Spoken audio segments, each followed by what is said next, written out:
सोमवार को भारतीय जनता पार्टी का प्रतिनिधिमंडल निर्वाचन आयोग पहुंचा, जहां भाजपा चुनाव प्रबंधन समिति के संयोजक भूपेंद्र सिंह के नेतृत्व में प्रतिनिधिमंडल ने निर्वाचन आयोग को ज्ञापन सौंपा। ज्ञापन के माध्यम से भारतीय जनता पार्टी ने पृथ्वीपुर में चुनावी सभा के दौरान पूर्व मुख्यमंत्री कमलनाथ ने दूसरा लोकायुक्त कार्यालय बनाने की बात कही थी, जिसे भारतीय जनता पार्टी ने कोर्ट की अवमानना बताते हुए उन पर वैधानिक कार्रवाई करने की मांग की है। आज भारतीय जनता पार्टी का हमारा प्रतिनिधि मंडल निर्वाचन आयोग से मिला है। तो निर्वाचन के संबंध में जो कल पृथ्वीपुर विधानसभा जहां उपचुनाव है, वहां पर आम सभा में माननीय कमलनाथ जी ने लोकायुक्त के बारे में ये कहा है कि ये लोकायुक्त फर्जी है और फर्जी लोकायुक्त से हम कोई उम्मीद नहीं कर सकते। हम जब आएंगे तो असली लोकायुक्त बनाएंगे। और हम सब जानते हैं कि लोकायुक्त की जो नियुक्ति होती है वो हाई कोर्ट के चीफ जस्टिस और नेता प्रतिपक्ष और मुख्यमंत्री इनकी सहमति से होती है। जो एक संवैधानिक संस्था है उसके ऊपर इस तरह से टिप्पणी करना ये आदर्श चुनाव आचार संहिता के विरुद्ध है। ये धमकी की श्रेणी में आता है, संवैधानिक संस्था के अपमान की श्रेणी में आता है। और इसके साथ साथ उन्होंने पूरे प्रदेश के अधिकारी कर्मचारियों को भी धमकी दी है कि हम सबको देख लेंगे जब हम आएंगे। तो धमकी देना भी आदर्श आचार संहिता का उल्लंघन है। इन दोनों मामलों पर हम लोगों ने लिखित में निर्वाचन आयोग में शिकायत की है। साथ में जो जोबट से कांग्रेस के प्रत्याशी है जिनका आपराधिक बैकग्राउंड है, उनके द्वारा लगातार वहाँ पर भारतीय जनता पार्टी के कार्यकर्ताओं के साथ मारपीट की जा रही है, स्वयं के द्वारा मारपीट की जा रही है। भारतीय जनता पार्टी के कार्यकर्ताओं की हत्या करने का प्रयास किया जा रहा है। इस संबंध में पूर्व में हम लोगों ने निर्वाचन आयोग में शिकायत की है और उस संबंध में भी हम लोगों का निवेदन था कि इसमें शीघ्र कार्रवाई हो और उनके साथ या तो एफएसटी हो या फिर चुनाव आयोग की तरफ से कोई पर्यवेक्षक उनके साथ पूरे समय रहे और इस तरह की अगर गतिविधियां हैं तो उनको चुनाव तक नज़रबंद किया जाए। ये सारी बातें हम लोगों ने आज निर्वाचन आयोग के समक्ष रखी हैं। प्रदेश के खनिज मंत्री ब्रजेंद्र प्रताप सिंह का वीडियो वायरल होने के बाद वह सफाई देते नजर आ रहे हैं। उन्होंने वायरल वीडियो पर सफाई देते हुए कहा कि ये कांग्रेस की घटिया सोच और विकृत मानसिकता है। गौरतलब है कि वायरल वीडियो में मंत्री ब्रजेंद्र प्रताप सिंह प्रतिमा बागरी के बालों से हाथ लगाते हुए नजर आ रहे हैं। इस वीडियो पर सियासत जोरों पर है। ये उनकी विकृति मानसिकता है। वो कैंडिडेट मेरी बहन स्वरूप है। आज आप उसको आप देखें तो आप उसमें क्लियर पाएंगे कि हमारा चश्मा कैसे निकला है और कैसे हम उसको निकाल रहे हैं। हमें ये भी जानकारी नहीं लगी कब हमारा चश्मा निकल गया, लेकिन जब जानकारी लगी तो मैं खुद ही ढूंढ रहा था। लेकिन जब वो बगल वालों ने बताया मुझे कि नहीं चश्मा हमारा इधर फंसा हुआ है, तो हमने उसको निकाला एक सहज भाव में, और उसको कैंडिडेट ने भी सहज भाव में स्वीकार किया है। लेकिन उसको अनावश्यक रूप से, क्योंकि अब कोई मुद्दे कांग्रेस के पास है नहीं। एक बगल में मैं सीएम साहब से बात कर रहा हूँ, उसको मैंने छुआ भी नहीं है कैंडिडेट को, तो उसको एक दूसरे तरीके से कि वो असेस हो रही है, इस तरह की बातें लिख रहे हैं। जब उसमें बात पूरा वीडियो वो दिखा नहीं रहे, कट पेस्ट करके कुछ भी चीज़ें दिखा रहे हैं। ये उनकी विकृति मानसिकता है और इस तरह से घटिया सोच जो उनकी है, इसी कारण से आज कांग्रेस का पतन हो रहा है। इन दिनों कांग्रेस के कद्दावर नेताओं की प्रदेश के गृह मंत्री डॉक्टर नरोत्तम मिश्रा से मेल मुलाकातों का दौर लगातार जारी है।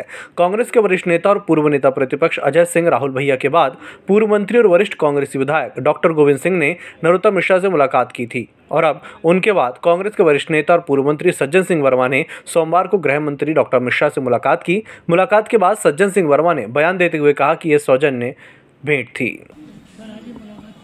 आज सौजन्य भेंट है सौहार्दपूर्ण वातावरण में, और हमारा सौहार्द कभी बिगड़ा नहीं। तो वातावरण तो जब भी हम मिलते हैं सौहार्दपूर्ण ही रहता है। चूँकि नरोत्तम मिश्रा जी इस प्रदेश के गृह मंत्री हैं, जो मुख्यमंत्री के बाद सबसे बड़ा पद माना जाता है।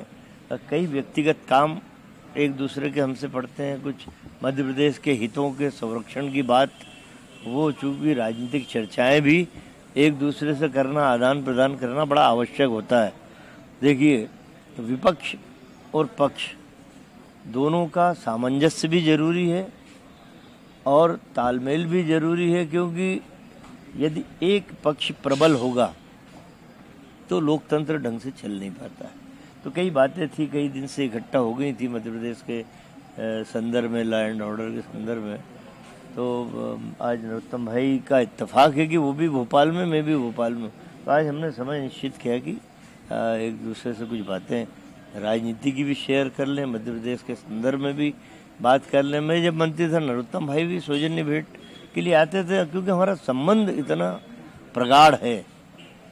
लेकिन अपने दलों के प्रति निष्ठा के साथ वो भाजपा के लिए निष्ठापूर्वक करता है, मैं कांग्रेस के लिए निष्ठापूर्वक करता हूँ। लेकिन मित्रता अक्षुण्ण है, उसे ये दल और ये राजनीति तोड़ नहीं सकती। दशहरे के मंच से भोपाल सांसद साध्वी प्रज्ञा सिंह ठाकुर द्वारा दिए गए विवादित बयान के बाद से मध्य प्रदेश की राजनीति में बवाल मचा हुआ है। कांग्रेस लगातार साध्वी प्रज्ञा ठाकुर के बयान की निंदा करते हुए उनके खिलाफ प्रदर्शन कर रही है। सोमवार को प्रदेश कांग्रेस कार्यालय के सामने महिला कांग्रेस ने नर्मदा परिक्रमा वासियों की मौजूदगी में सांसद प्रज्ञा सिंह ठाकुर के चित्र पर मां नर्मदा के जल से शुद्धिकरण कर विरोध प्रदर्शन दर्ज कराया। देखिए, बिल्कुल जिस तरह आज हम लोगों ने महिला कांग्रेस ने नर्मदा मैया के जल से और शांति कुंज हरिद्वार से गंगा जल मिला के उनकी फ़ोटो का हमने शुद्धिकरण किया कि माँ नर्मदा मैया और गंगा जल से वो पवित्र हो जाए। और जिस तरह की भाषा का वो इस्तेमाल करती है, एक धार्मिक मंच से अपनी राजनीति चमकाने के चक्कर में जिस तरह से उन्होंने माननीय दिग्विजय सिंह जी का अपमान नहीं किया है, बल्कि उन्होंने लाखों करोड़ नर्मदा वासियों का अपमान किया है, जो नर्मदा मैया की परिक्रमा करते हैं, जो उनकी पूजा करते हैं, जो उनकी आराधना करते हैं और ये कहते हैं कि वो माता नर्मदा माँ जो सबकी मांगे, जो इच्छाएं पूरी करती है। भक्त जन अपनी उसमें चुनरी यात्रा चढ़ा के आते हैं, उनकी परिक्रमा करते हैं। तो कहीं ना कहीं लाखों करोड़ों नर्मदा मैया की परिक्रमा वासियों का जो माननीय प्रज्ञा ठाकुर ने अपमान किया है, कहीं ना कहीं उनको माफ़ी मांगनी चाहिए, अन्यथा आने वाले समय में माँ नर्मदा मैया ही उनका इंसाफ करेगी। देखिए, बिल्कुल ये है कि कहते हैं कि करत करत जो अभ्यास जड़मती होत सुजान, अभ्यास करते करते कहीं ना कहीं उनको भगवान शायद कुछ सद्बुद्धि दे दे और वे आने वाले समय में जिस भाषा का इस्तेमाल करती है। देखिए, साध्वी कहने से कोई साधु नहीं हो जाता है, लेकिन जो महिला, एक महिला होने के नाते मुझे बड़ी शर्म आ रही है बात करते हुए भी, क्योंकि मैं भी एक महिला हूँ, लेकिन जिस तरह से वो भाषा का उपयोग करती है कहीं ना कहीं वो बहुत ही निंदनीय है, बहुत ही दुर्भाग्यपूर्ण है और उनको अपनी ज़बान पर कंट्रोल करना चाहिए। प्रदेश की शिवराज सरकार द्वारा 5% पदों पर सीधी भर्ती के आदेश से कर्मचारी संगठनों में भारी आक्रोश है। सोमवार को मध्य प्रदेश कर्मचारी मंच ने शासन के आदेशों की प्रतियां जलाकर सीधी भर्ती का विरोध जताया। मंत्रालय के सामने किए गए विरोध प्रदर्शन के दौरान बड़ी संख्या में कर्मचारियों ने उपस्थित होकर शासन के आदेश की प्रतियां जलाकर सरकार को इस तरह के आदेश को वापस लेने की मांग की और रिक्त पदों पर कंप्यूटर ऑपरेटर, संविदा कर्मचारी और अस्थायी कर्मचारियों को भर्ती करने की मांग की। इस दौरान कर्मचारियों ने सरकार के खिलाफ जमकर नारेबाजी भी की। आज ये शासन आदेश की प्रतियां इसलिए जलाई है कि प्रदेश के सरकारी 62 विभागों में 1 लाख से ज्यादा पद रिक्त हैं। उन पदों पर सरकार सीधी भर्ती कर रही है, जबकि उन पदों पर अधिकार स्थायी कर्मियों का बनता है, संविदा कर्मचारियों का बनता है, दैनिक वेतन भोगी कर्मचारियों का बनता है, आंगनवाड़ी कार्यकर्ताओं का बनता है।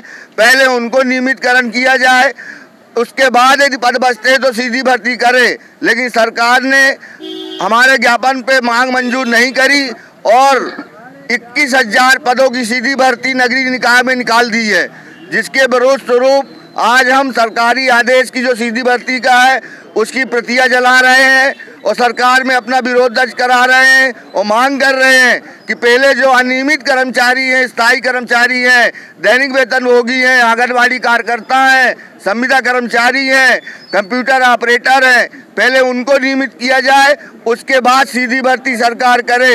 अन्यथा 22 अक्टूबर 2021 को विशाल धरना प्रदर्शन, जंगी प्रदर्शन लीलम पार्क में किया जाएगा और मुख्यमंत्री को ज्ञापन सौंपा जाएगा, क्योंकि नौकरशाही की गलत नीतियों के कारण सरकार सीधी भर्ती कर रही है, जिससे उसको वित्तीय नुकसान भी होगा और स्थायी कर्मियों को रेगुलर करने से, कंप्यूटर ऑपरेटरों को रेगुलर करने से, संविदा कर्मचारियों को रेगुलर करने से, आंगनबाड़ी कार्यकर्ताओं को रेगुलर करने से सरकार को वित्तीय भार भी नहीं आएगा और लाखों की संख्या में अनुभवी योग्य कर्मचारी भी मिल जाएंगे।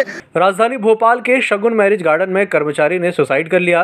कर्मचारी रायसेन का रहने वाला बताया जा रहा है। 20 वर्षीय रामकृष्ण नाम का युवक शगुन मैरिज गार्डन में माली का काम करता था। सुसाइड की सूचना मिलते ही पुलिस मौके पर पहुंची और शव को पोस्टमार्टम के लिए अस्पताल पहुंचाया गया। मध्य प्रदेश जायसवाल सर्ववर्गीय महिला महासभा भोपाल द्वारा सोमवार को कलचुरी कलार समाज की प्रतिभावान महिलाओं का सम्मान किया गया। कार्यक्रम का शुभारंभ मुख्य अतिथि राजू मालवीय, प्रदेश प्रवक्ता भाजपा, विशिष्ट अतिथि और अध्यक्षता संध्या चौक से डॉक्टर प्रिया भावे, प्रतिभा चौक से माधुरी जायसवाल, प्रदेश महिला सचिव, प्रदेश महिला कोषाध्यक्ष रेखा चौक से, प्रदेश उपाध्यक्ष कमलेश राय, कल्पना राय, अध्यक्ष वरिष्ठ नागरिक मंच कलार समाज के द्वारा भगवान सहस्त्रबाहु की पूजा अर्चन दीप प्रज्वलित कर किया गया। कार्यक्रम में मुख्य अतिथियों द्वारा समाज की प्रतिभावान महिलाओं को शॉल, श्रीफल और प्रशस्ति पत्र देकर सम्मानित किया गया। नवनियुक्त महिला पदाधिकारियों को नियुक्ति पत्र का वितरण किया गया।